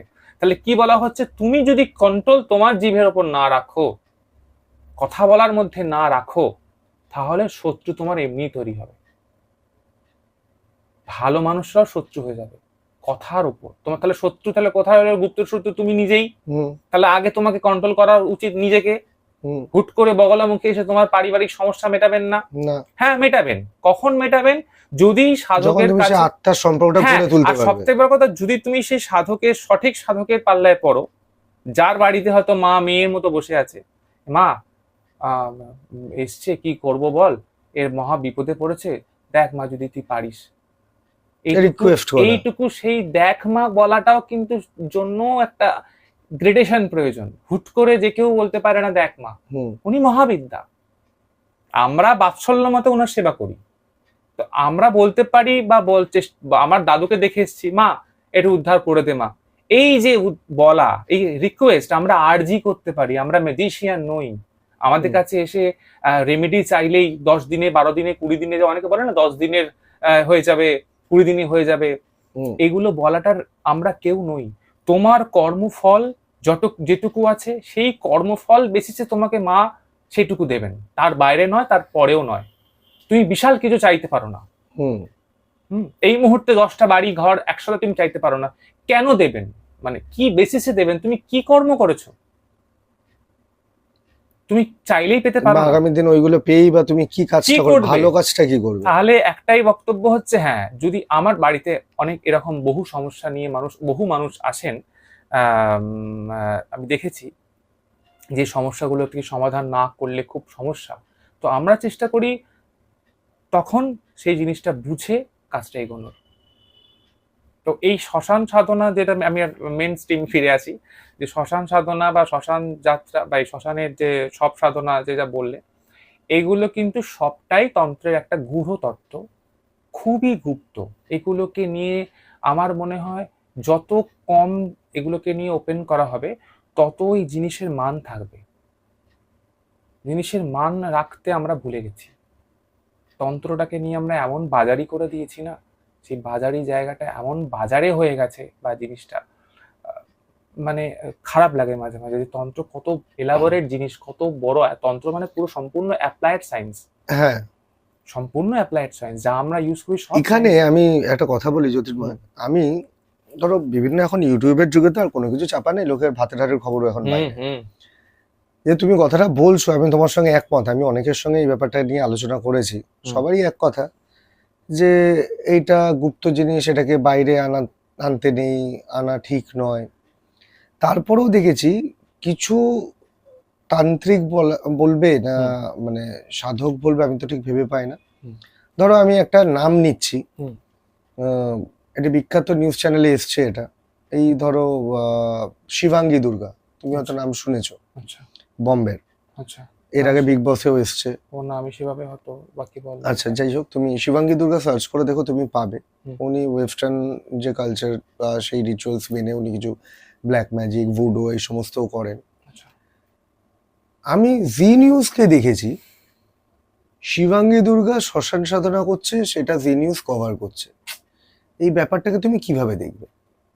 আমি নিজে দেখেছি, এবং আমি বলছি তোমাকে, আমার কথা বিশ্বাস করতে হবে না, আমি দেখিনি, তুমি ইউটিউবে খুঁজে দেখে নিও। দেখলেও মানে এগুলোকে সার্চ করতে অসুবিধার মনে হয়। হ্যাঁ, এবং একজন নিউজ অ্যাঙ্কার যারা কভার করছে, সেখানে একটা ফিমেল অ্যাঙ্কারকে বসিয়ে তাকে ফিল করা হচ্ছে, তাকে ভূত দেখানো হচ্ছে। আমি জানি না কতটা এর মধ্যে সত্যতা আছে, তার সঙ্গে আগে কি সেটিং ছিল না কি ছিল, আমি ওই সমস্ত তর্ক বিতর্কে যাচ্ছি না। কিন্তু আমার কাছে কথা হচ্ছে, এই জিনিসটা কি, মানে এটাকে তুমি কি বলবে? এই যে তুমি এখানে বসে আমাকে বলছো এগুলো গুপ্ত জিনিস, গুপ্ত থাকা ভালো।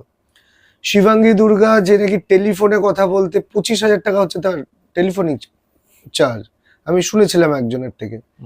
তো সত্যি কি মিথ্যা আমি কোনোদিন যাচাই করতে যাইনি, সূত্র ধরে আমি শুনেছিলাম, শোনা কথা। বহু বছর আগে কেউ একজন আমাকে বলেছিল যে নাকি ফোনে কথা বলতে উনি এরকম একটা চার্জ করেন।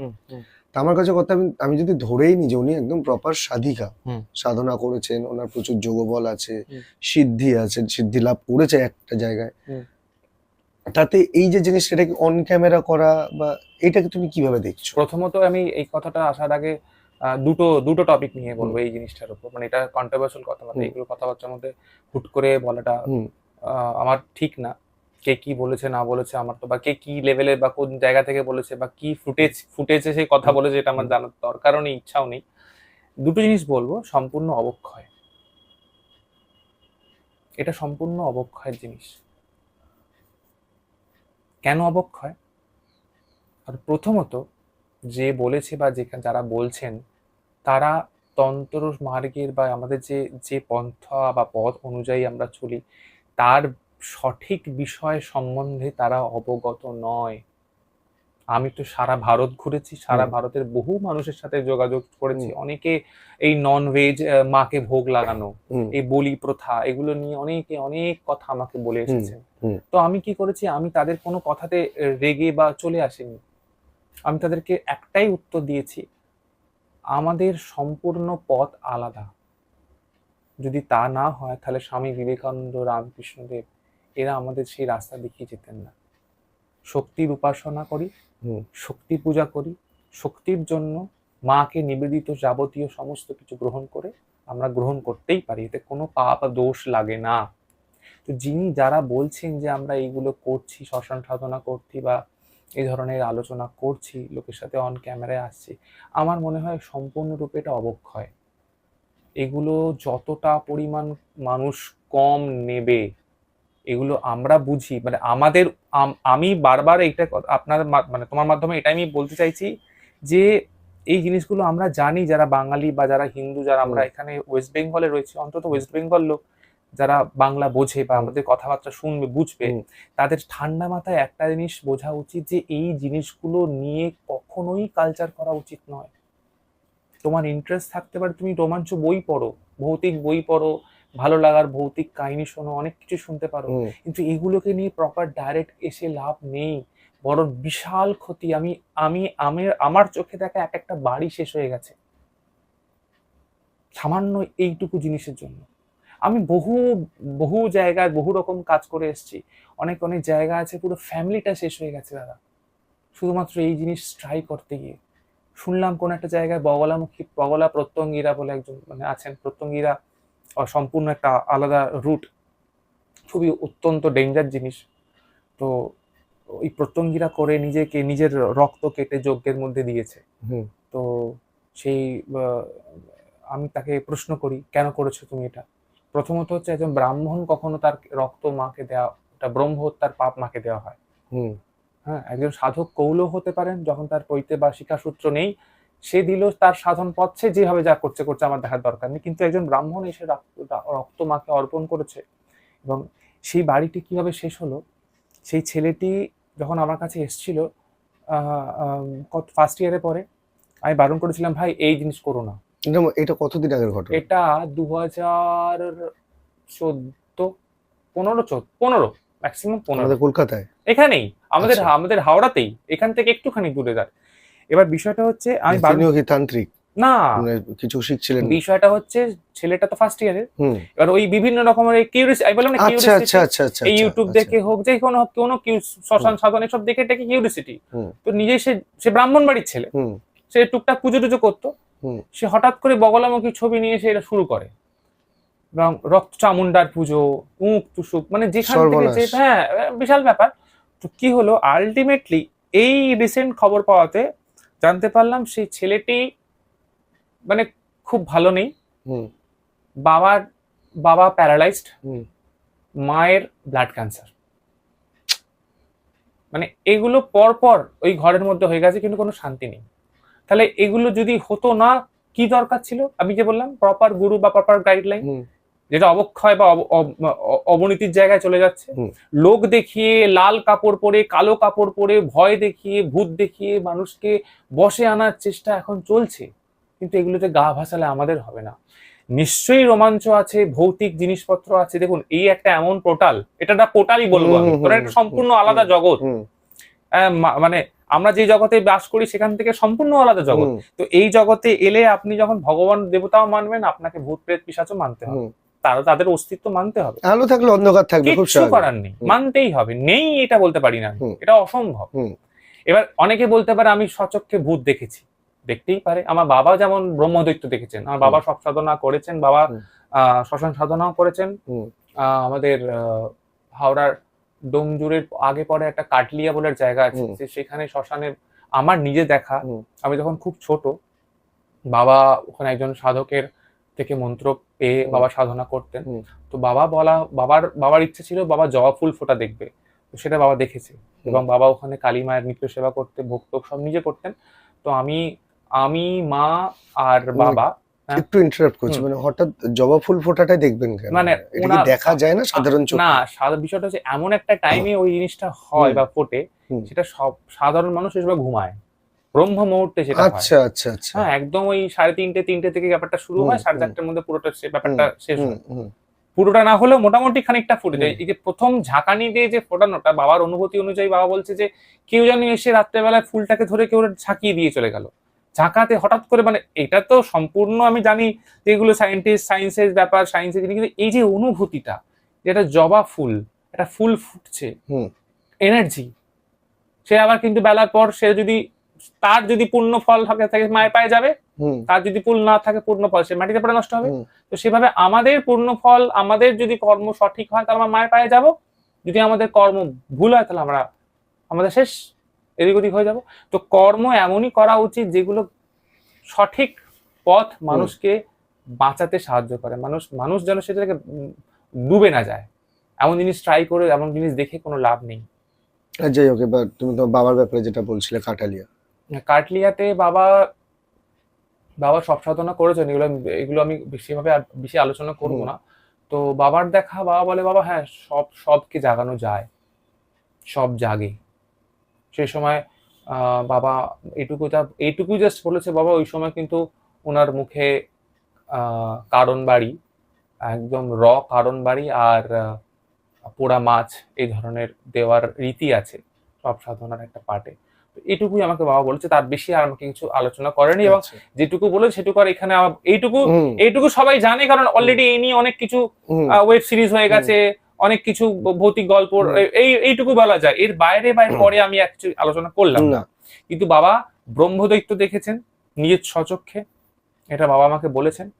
তো এই যে অনুভূতিগুলো, বললাম না পোর্টাল, এই পোর্টালের মধ্যে ঢুকলে আপনাকে ওগুলো দেখতেই হবে। এবার কেউ যদি বলে করে আমি রোজ দেখি, রোজ জানি, আমি দেখিয়ে দিতে পারবো, এগুলো না ওইভাবে হয় না, এইভাবে হয় না। এটা কি তোমার সাধনার পথে তোমাকেও এরকম ফেস করতে হয়েছে? এগুলো ফেস করেছি আমি 2-3 জায়গায়, এরকম হয়েছে। মানে বোম্বের যে তুমি শ্মশানটা যেটা বলছিলে, মহারাষ্ট্র। হ্যাঁ, আমি প্রথমত সাউথে গিয়েছিলাম একজন অ্যাডভোকেটের বাড়িতে বগলামুখীরই কাজ করতে। তো সেক্ষেত্রে আমার কাছে খুব স্ট্রেঞ্জ ব্যাপারটা, মানে আমি এখনো সেটা হজম করতে পারি না। তো আমরা যে সাউথ ইন্ডিয়ান মুভিগুলো দেখি না, যে চারিদিকে সব একটা লোকের শুয়ে আছে, চারিদিকে ত্রিশূল, লেবু সমস্ত করা, মানে আমার চোখে তো এটা সিনেমার মতো পুরো। তো গেছি এবং যারা জোগাড় করতে বলেছি সবটাই জোগাড় উনি করেছেন, খুবই এলাহি জোগাড় করেছেন, যা লাগে বগলামুখীর পুজোতে সব সুন্দর। আমাকে বললেন যে সমস্যা একটাই, আমার স্ত্রী, আমার ছেলে আর আমার মেয়ে, এরা মাঝে মাঝেই মানে এটা আস্তে আস্তে ব্যবহারটা পাল্টে গিয়ে, মানে এটা সে এমন ব্যবহার হয় এবং গলার ভয়েস পাল্টে যায়, মানে মানে ভেঙে ফেলবো, মেরে ফেলবো, রক্তারক্তি ব্যাপার, ছুটে বেড়াবো, মানে একটা পাগল গোছের ব্যাপার হয়ে যায়। কি ব্যাপার হয় সেটা আমরা বুঝতে পারি না। অনেক চেষ্টা করেছি, অনেক তান্ত্রিক, অনেক উমুক তুসুক করেছি, হয়নি। আলাম ঠিক আছে, এই জিনিস লাগবে, এইগুলো আপনি আনুন। তখন আমি বিএড কমপ্লিট করতে আমি সাউথে গেছিলাম। তো গিয়ে আমি যোগ্য সমস্ত হয়ে গেল, উনি বসলেন, সবাই বসে নর্মালি বসে আছে বাড়িতে। তো হঠাৎ করে ভদ্রমহিলা ফেন্ট হয়ে গেলেন, মানে একদম জ্ঞান হারিয়ে ফেললেন। জ্ঞান হারানোর পর হঠাৎ করে অনেক জ্ঞান আসার পর সে ওনার ভয়েস, মানে আমি বিশ্বাস করতে পারিনি ওই রকম মানুষের মুখের আওয়াজ হতে পারে। মানে আমরা সিনেমায় দেখে অভ্যস্ত, মানে পুরো একদম ডুয়েল আওয়াজ, ছেলে বলছে না মেয়ে বলছে, গলা আমি কিছু বুঝতে পারছি না, মানে একজনেরই গলা থেকে। হ্যাঁ, এবং যথেষ্ট সুশিক্ষিতা উনি, এবং উনি শুধু সুশিক্ষিতা থেকে বড় কথা, উনি ওনার হাজবেন্ড তো অ্যাডভোকেট, কিন্তু ওনার আবার নিজস্ব নার্সিংহোম আছে, সেখানে উনি আবার চেয়ারম্যান, মানে মেন ও সমস্ত কিছু ওনার ছেলে এবার সিএ অফিসার, প্লাস মেয়ে আবার নার্সিং না কি বা ডক্টরি পড়ছে, এরকম ব্যাপার, যথেষ্ট শিক্ষিত ফ্যামিলি, তারা ওই রকম ব্যবহার করছে। আমি তো পুরো অবাক। তাকে পুরো টেনে নিয়ে গিয়ে খাটের মধ্যে বেঁধে দেওয়া হলো। তারপরে সেই ঘরটার মধ্যে ঢুকে আমি তো দেখে অবাক, বিভিন্ন রকম ত্রিশূল, বিভিন্ন রকমের সমস্ত লেবু, ফুল, মালা এই সমস্ত ঝুলছে। তো আমার দেখে প্রথমত জিজ্ঞেস করলাম যে এগুলো কেন। বলছে উনার ওপরে কিছু মানুষ মানে কিছু এন্টিটি বা কোনো খারাপ খারাপ আত্মা এসে ওনার ওপর ভর করেন এবং উনি এরম করেন। বলে এরকম কোনো ব্যাপার চলছে? হ্যাঁ, আমাদের বাড়িতে বিড়ালকে উনি মেরে খেয়ে ফেলেছেন। মানে এই যে ব্যাপার, ওটা শুনে আমার তো মানে আমি ভাবলাম যে এটাও হয়, এটা আমরা সিনেমায় দেখে এসেছি। মানে এগুলো তো ভাবতেও পারেনি। উনি নিজের বাড়ির মানে পার্সিয়ান ক্যাট, ওটাকে উনি কি মেরে ফেলেছেন, মেরে মানে এইগুলো কি মানে কিভাবে আমি প্রেডিক্ট করবো বলতে পারি, মানে আমি কিভাবে মানসিক বিকৃতিও বলা যাবে, আমি কি বলবো এগুলো কি। এবার অনেকে বলতে পারে দূর এগুলো কি আর হয় নাকি, এগুলো হয়তো পাগল হয়ে গেছে বা কিছু। তো আমি ওই স্পটে অন দা স্পট দাঁড়িয়ে দেখলাম এগুলো এরকম ভাবে হয় না, কিছু নিশ্চয়ই ব্যাপার আছে। এবং সেম অ্যাজ ওর ছেলেও মেয়েও, মানে সবাই ওই 2 ঘন্টা করে থাকে, 2-3 ঘন্টা, তারপরে আবার অজ্ঞান হয়ে গিয়ে আবার নর্মালে চলে এলো। ওই মানুষটি ওই মানুষটি 4টের সময় আমাকে জিজ্ঞেস করছে, পন্ডিতজি আপনারা চায় পিয়েঙ্গে। আমার তো ওনাকে দেখে ভয় পেয়ে গেছিল, বাবা এই মানুষটা একটু আগে ছটফট করছিল, এরকম ব্যাপার। তো সেই জায়গাটায় আছি, তো ওনাকে বেঁধে রাখা হয়েছে এরকম হাত পা দিয়ে। আমি কি করলাম, যজ্ঞাহুতি হয়ে যাওয়ার পর গরম ছাই যজ্ঞ থেকে তুলে ওনার কপালে ঠেকালাম। ঠেকানোর পর উনি যে রকম মানে মানে রিয়াকশন দিলেন, সাধারণ মানুষ দেখলে মানে রীতিমতো শুকিয়ে যাবে তার। তো সেই মানে মায়ের কৃপাতে তো উনাকে সেটুকু করার পর কিছুক্ষণ উনি একটু ছটপটই করলেন। তো দেখে সবাই মনে হলো যে এগুলো কি রকম। আমার তো ওনারা বাইরে যারা তারা কি সবাই ঠাকুরের নাম করছে বা করছে, কিন্তু সাধারণ মানুষ আমরা বাঙালিরা হুট করে দেখলে এরকম বলবো, এরকম হয় নাকি।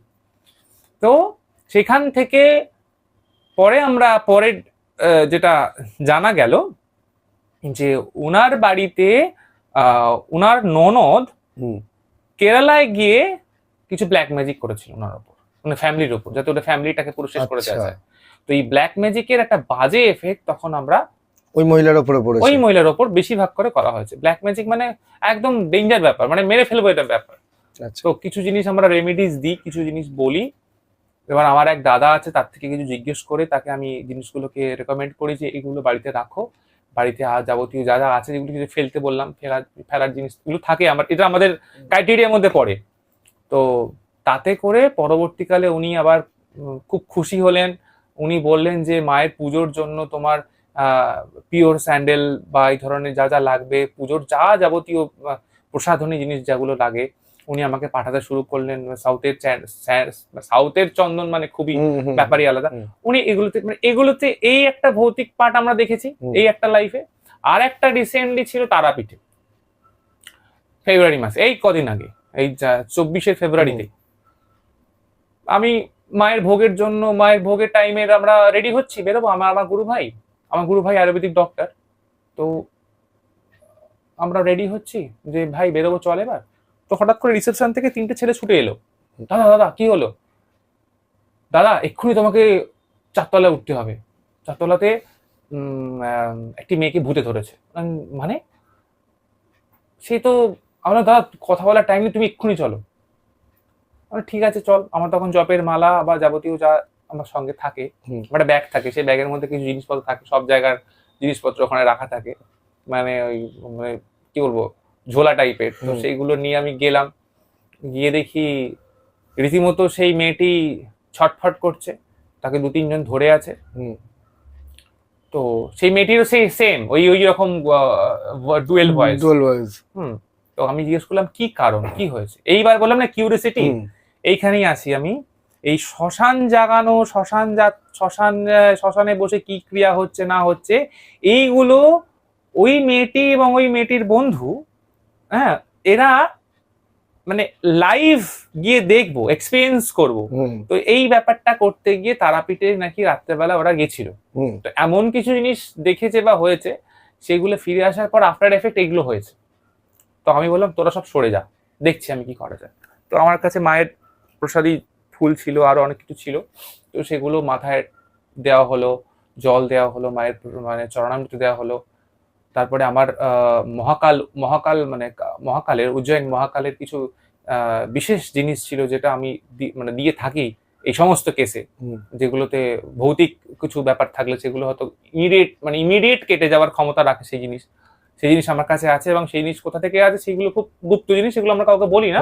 কিন্তু মহাকাল উজ্জয়ন ওই চত্বরেই এগুলি পাওয়া যায়। তো সেই কয়েকটা জায়গা থেকে আমরা নিয়ে আসা সেই জিনিস তাকে দেওয়ার পর হঠাৎ করে সে তো 2 ঘন্টা পর নর্মাল। তাকে দেখে এবার বন্ধুরা বলছে আমি তো ওদের সাথে যাবো না রাত্রেবেলা ট্রেনে, একই ট্রেনে কি করে যাবো দাদা, আমার তো ঠিক লাগছে না। আবার যদি রাত্রেবেলা এরকম কিছু করে ফেলে, তাহলে তোদের কোন ট্রেন? বলে আমাদের রাত্রেবেলা ট্রেন আছে, ওই ট্রেনে আমিও যাবো, আমারও ট্রেন। তখন ওরা আশ্বস্ত হয়ে মানে তা একদম মানে কি বলবো, ওই হোটেল থেকে বেরোনোর সময় আর এই আপ টু ট্রেনে ওঠা পর্যন্ত ওরা পুরো এতটাই ভয়ে ছিটকে ছিল যে মানে মেয়েটির সামনে কেন, মানে মেয়েটির ছায়াও মারাতে ভয় পাচ্ছিল যে এই মুহূর্তে যদি কিছু হয়ে যায়। তো পরবর্তীকালে আমাকে মেয়েটির মা ফোন করে এবং ওদের পারিবারিক কিছু সমস্যা আমি বলি, মানে আমাকে ফোন করার পর আমি কিছু জিনিস জিজ্ঞেস করি যে এই জিনিসগুলো কি কাকিমা আপনাদের সাথে হয়েছে? তখন বলে এইগুলো হয়েছে বাবা, আমি তোমার সাথে দুর্গাপুজোর পরে পারলে একবার দেখা করবো। ঠিক আছে আসুন, আপনি কোনো অসুবিধা নেই, চেষ্টা করবো যতটা পরিমাণ রেমিডি বা যতটা পরিমাণ তাকে হিল করা যায়। মানে এরকম এক্সপিরিয়েন্স তো হয়েছে। এছাড়াও আরেকটা মানে এটা আশ্চর্য ঘটনার মধ্যে বলতে পারি, ছাদে যজ্ঞ করছি, বলার মায়ের যজ্ঞ করছি, প্রচুর বৃষ্টি হবে এরকম একটা ভাব। আমার এক ক্লায়েন্ট এসছে, কাজ করছেন, উনি বসে আছেন, ওনার পারিবারিক কিছু সমস্যার জন্য, ওদের বাড়ির বাস্তুর সমস্যার জন্য কিছু কাজ করছিলেন। তো হঠাৎ করে উনি বললেন দাদা প্রচুর জোরে বৃষ্টি আসবে, কি তাহলে তো খুব মুশকিল হয়ে যাবে, আমি তো 108 আহুতি দিতে পারবো না। আর আমাদের নিয়ম হচ্ছে 108 আহুতি কমপ্লিট করে তোমাকে উঠতে হবে, সে বাজ পড়ুক, বন্যা হোক, ভূত আসুক, প্রেত আসুক, তোমাকে দিতেই হবে, কিছু করার নেই, আহুতি তুমি দিয়ে ওঠো। কারণ আমাদের একদম তোমাকে করতে হয়। আমি বলেই দিই যজ্ঞে বসার আগে যে দেখো বসছো মানে তোমাকে উঠে কমপ্লিট করতে হবে, চুলোর দরে যাক পৃথিবী, যেখানে খুশি যাক, তুমি উঠতে পারো না, তোমাকে বসতেই হবে। মোটামুটি খানিকটা আহুতি দেওয়ার পর বৃষ্টি হবে এরকম একটা ব্যাপার। তো আমি তো ওকে বলেছি, ও আমার দিকে চাইছে বারবার যে কি ব্যাপার, এত যদি বৃষ্টি শুরু হয়ে যায় এখন সব, ও একটা মনের মধ্যে একটা কনফিউশন তৈরি হয়েছে যে কি এরকম যদি হয় কি হবে ব্যাপারটা হবে। আমি আমার কাজ করে যাচ্ছি, আমি তো কোনো দিকে তাকাচ্ছি না, বলছি না, দেখছি। মানে খুব অবাক লেগেছে আমার, মানে এটা মানে সত্যি গুরু কৃপা বা মায়ের অশেষ কৃপা, আমি এটাকে এইটুকু উপলব্ধি করতে এটা বলাই যায়। এটা একটা রোমাঞ্চক ঘটনার মধ্যে একটা পার্ট, যে আমরা দেখছি যে যজ্ঞ হচ্ছে যজ্ঞবেদীর কাছে, যজ্ঞবেদী থেকে জাস্ট 2 হাত দূরে বৃষ্টি হচ্ছে, অথচ আমার সামনে যে বসে কাজ করছে এবং যজ্ঞবেদী সারাউন্ডেড এই জায়গাটাতে 1 ফোঁটাও বৃষ্টি নেই। মানে এটা আমার লাইফে সব থেকে বড় প্রাপ্তির একটা বড় অংশ। মানে এইটুকু, মানে আমি জানি না, মানে আমি কি করেছি আমার তো বিন্দুমাত্র বলার ইচ্ছে না, আমার ক্ষমতা আছে, আমার ক্ষমতা নেই। যে মায়ের একটা এইরকম এইরকম একটা মানে পুরো মনে হচ্ছে না জায়গাটা পুরো ক্লোক হয়ে গেছে, ওখানে আর কিছু একটা পার্টিকুলার স্পট, একটা স্ফিয়ার তৈরি হয়ে গেছে ওরকম ভাবে। আমি বললাম দেখ এটা কিন্তু কমপ্লিট করে তোকে, যেই আমরা কমপ্লিট করে হয়েছে, মানে আমরা মানে অগ্নি বিসর্জন দিয়েছি, দেওয়া মাত্রই তুমুল বৃষ্টি। আর তখন তোমার বৃষ্টি হওয়ার দরকার নেই, বৃষ্টি হলে তো ভালোই হলো। বৃষ্টি হওয়া মানে বলা হয় যজ্ঞ শেষে বৃষ্টি হওয়া মানে দেবতারা সন্তুষ্ট হয়েছে, এরকম একটা মানা হয়। তো ওরকম একটা এক্সপিরিয়েন্স রয়েছে, এই ধরনের টুকটাক চলতে থাকে। এবার বিভিন্ন বড় বড় হন্টেড হাউসেও গেছি, মানে এমন বাড়িতে গেছি মানে সেই বাড়িতে হয়তো প্রদীপ জ্বালানোর মতো আর কেউ মানে নেই, এরকম বাড়িতেও আমরা গেছি। গিয়ে বলছি দাদা তাদের একই মাসের মধ্যে 3 জন মারা গেছে, মানে ভূমি দোষ, বাস্তু দোষ বা কোনো এক্সট্রা কোনো ওই আবার বললাম ব্ল্যাক ম্যাজিক কোনো করা হয়েছে তার উপর, মানে এরকম ভাবে এফেক্ট তো থাকেই, মানে এরকম কেস থেকেই থাকে। তা আমরা চেষ্টা করি যেটুকু মানুষ আছেন তাদেরকে আগলে রাখা, ওই জন্য আমরা এই ধরনের ক্রিয়া করে অন্তত তাকে প্রোটেকশন দেওয়া চেষ্টা করি গুরুর কৃপায়। আমরা করি বা আমি করি এটা আমি বারবারও বলছি না, উনি করান, চেষ্টা করি, যার যেরকম তার যেরকম হবে সেটা। যাই হোক, আজ অনেকক্ষণ কথাবার্তা হলো। তো এবার আজকে এই পর্যন্ত এখানে ইতি টানি। আচ্ছা হলো, অসুবিধা আবার আরেকদিন না হয় এই পরের নয়, গল্পগুলো একদম, নিয়ে একদম, বসে যাবে। একদম শুরু হলো আজকে। একদম। তবে আমি কৌশিককে বলবো, কৌশিক যে কারণে যেখানে এলাম আজকে এই বিষয়টাকে তুলে ধরতে গেলে দেখো, যার কাছে এসছি তাকে তো দেখাটা প্রয়োজন দর্শকের। তো একবার যদি তুমি ঘুরিয়ে মন্দিরটাকে খুব ভালোভাবে নাও। হ্যাঁ হ্যাঁ, মায়ের দর্শন করিয়ে দাও সবাই।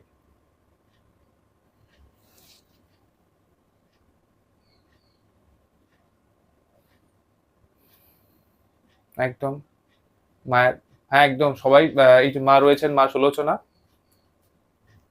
আর উপরে রাধা মাধব রয়েছেন, গিরিধারী গোপাল আছেন, জগন্নাথ, বলভদ্র দেব, সুভদ্রা রয়েছেন, ওদিকে দেবী ঈশানী রয়েছেন।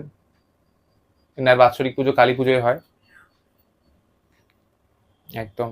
আর ওই যে দেখাতে পারবে ভাই তুমি একদম ওই ওই পিতলের বিগ্রহ একদম মায়ের ওখানে বেদির ওদিকে, ওইটি আমাকে ওই নলখেরা বগলামুখী থেকেই দেওয়া, এবং ওটি খুব সিদ্ধ মূর্তি, এবং এই মূর্তিটি নিয়ে আমি মোটামুটি সব জায়গাতেই যাতায়াত করি, ট্রাভেল করো। হ্যাঁ হ্যাঁ হ্যাঁ, কারণ সব জায়গাতে ফ্লাইটে হোক বা ট্রেনে হোক যেখানে হোক এইটি আমার সাথে থাকে, এবং এই মূর্তি আমার সমস্ত পুজোর সাক্ষী হিসেবে থাকেন, এবং মা গ্রহণ করেন, এটুকু আমার মানা হয় যেখানেই যাই আমরা।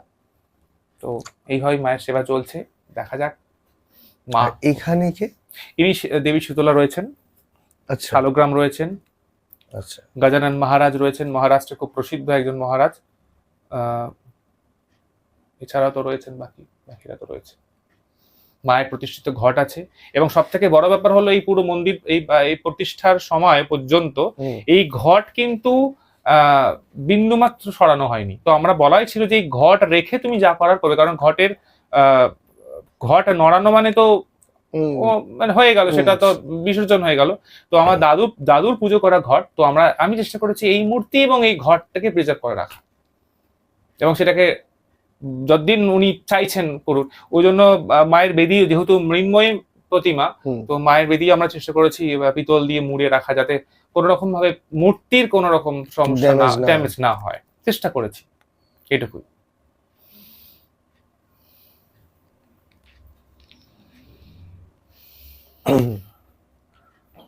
তাহলে আজ এখানেই, অনেক ভালো লাগলো এখানে এসে কথাবার্তা বলে, এবং আপনাদেরকে বলে বোঝাতে পারবো না ফিলিংসটা কেমন। এই ফিলিংসটাকে নেওয়ার জন্য আপনাদেরকেও এখানে আসতে হবে। এলে সরাসরি বুঝতে পারবেন কতটা পজিটিভ জায়গা, কতটা পজিটিভ ভাইবস আছে এখানে। আমরা তো ফিল করছি। ভালো লাগলে আবার আপনারা বলবেন, কমেন্ট বক্সে জানাবেন, তাহলে আগামী দিন আবার আরো কিছু আড্ডা মারা হবে একসঙ্গে দুজন মিলে বসে। আজকে অল্পের উপর থেকেই শুরু করলাম। ভালো থাকবেন, খুব জুড়ে থাকবেন। যারা নতুন আছেন তারা লাইক, শেয়ার এবং সাবস্ক্রাইব করতে ভুলবেন না, এবং সবাই কমেন্ট বক্সে লিখে জানাবেন আপনাদের এই এপিসোডটা কেমন লাগলো। এবং আবারও আরেকবার পরিচয় করিয়ে দিই আপনাদের সঙ্গে, জ্যোতির্ময়, যার সঙ্গে আজকে এতক্ষণ ধরে আমরা আড্ডা মারলাম। খুব ভালো থাকবেন আপনারা আজকে এখানে। তুমিও ভালো থাকবে, এটা খুব দরকার, কিন্তু ভালো না থাকলে এই জিনিসগুলো আসবে কোত্থেকে এবং উপস্থাপনা করবো কোত্থেকে আমরা। না নিশ্চয়ই। তুমি ভালো থেকো, সুস্থ থেকো, চেষ্টা করো পরের বার একসঙ্গে স্বস্তি নিয়ে। একদম একদম একদম, খুব ভালো হবে। জয় মা, জয় মা, জয়।